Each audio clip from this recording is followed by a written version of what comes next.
Assalamualaikum warahmatullahi wabarakatuh. Kami dari kelompok 9 BK Indralaya yang beranggotakan 4 orang. Yang pertama Dewika Putri Agustina, yang kedua Diah Mutia Yarmiatun, yang ketiga Febias Fajria, dan yang keempat Muhammad Adi Tantowi. Ini kami akan menjelaskan krisis perkembangan remaja dan bagaimana usaha untuk mengatasinya.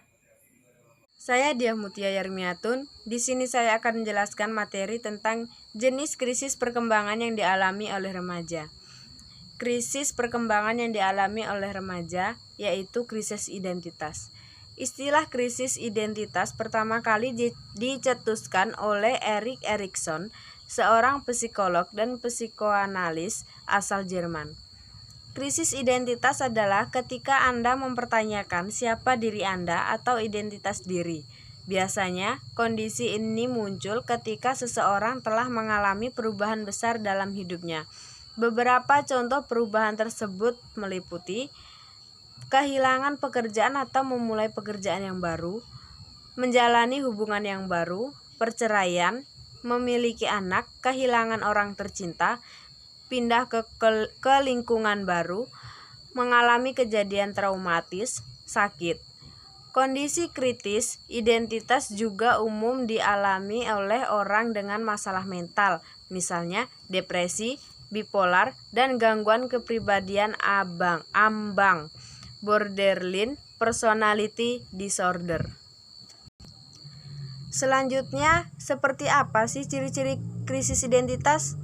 Ciri-ciri krisis identitas yang pertama, mempertanyakan siapa diri Anda secara keseluruhan atau yang berkaitan dengan beberapa aspek kehidupan seperti hubungan, usia, maupun karir.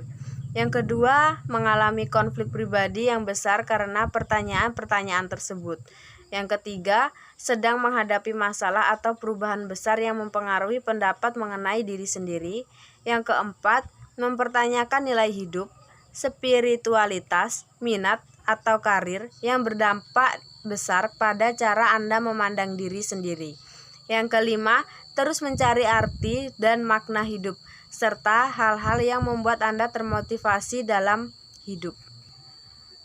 Kemudian, krisis identitas yang berujung pada depresi. Jika Anda merasa mengalami krisis identitas yang disertai gejala depresi, segera cari bantuan dengan pergi ke psikolog atau psikiater.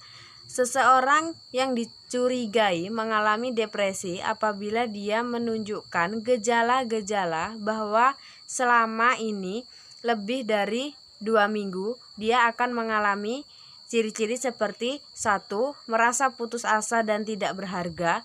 Yang kedua, kehilangan minat untuk melakukan hal-hal yang tidak ia sukai.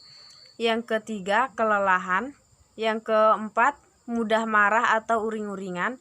Yang kelima, terlalu sedikit atau terlalu banyak makan. Dan yang kelima, sulit konsentrasi. Selanjutnya, bagaimana cara menangani krisis identitas? Cara-cara untuk menangani krisis identitas adalah 1. Gali diri sendiri lebih dalam lagi. Yang kedua, pikirkan hal-hal yang membuat Anda bahagia atau yang positif. Dan yang ketiga, mencari dukungan. Baiklah, saya akan menjelaskan materi poin kedua, yaitu mengenai faktor-faktor penyebab terjadinya krisis perkembangan pada remaja. Ada 2 faktor penyebab terjadinya krisis perkembangan pada remaja, yaitu faktor internal individu dan faktor eksternal atau lingkungan. Faktor internal individu meliputi lemahnya kepribadian, dinamika relasi khas antara faktor psikis dan faktor fisik yang kurang menguntungkan remaja, kurang pengalaman karena faktor usia, pengertian yang salah, kurang religius. Kemudian faktor eksternal atau lingkungan meliputi ketidakharmonisan hubungan antara orang tua terlalu menekan remaja, perselisihan antar saudara yang dapat menimbulkan perilaku yang menyimpang, pengaruh pergaulan remaja yang buruk, dan perceraian orang tua. Ya, di sini saya akan menjelaskan usaha-usaha yang dapat dilakukan untuk mengatasi terjadinya krisis perkembangan. Di sini saya memilih topik dari krisis identitas. Apa yang dapat dilakukan Anda untuk mengatasinya? Yang pertama, dengan cara mengenali diri sendiri. Yang kedua, memulihkan diri dari rasa kehilangan atau perubahan. Yang ketiga, menumbuhkan keinginan mencapai tujuan. Yang keempat, memperkuat jati diri. Yang bisa Anda lakukan sebagai orang tua adalah: pertama, bantu anak Anda untuk menentukan hal yang ia sukai. Yang kedua, berikan pertanyaan dibanding tuntutan. Yang ketiga, biasakan untuk mengambil keputusan bersama. Apa yang bisa Anda lakukan sebagai seorang guru BK? Guru BK berperan sangat penting untuk memberikan pendampingan kepada siswa. Bimbingan konseling sekolah menjadi tempat yang nyaman bagi semua pihak, terutama bagi siswa, khususnya pelaksanaan konseling krisis.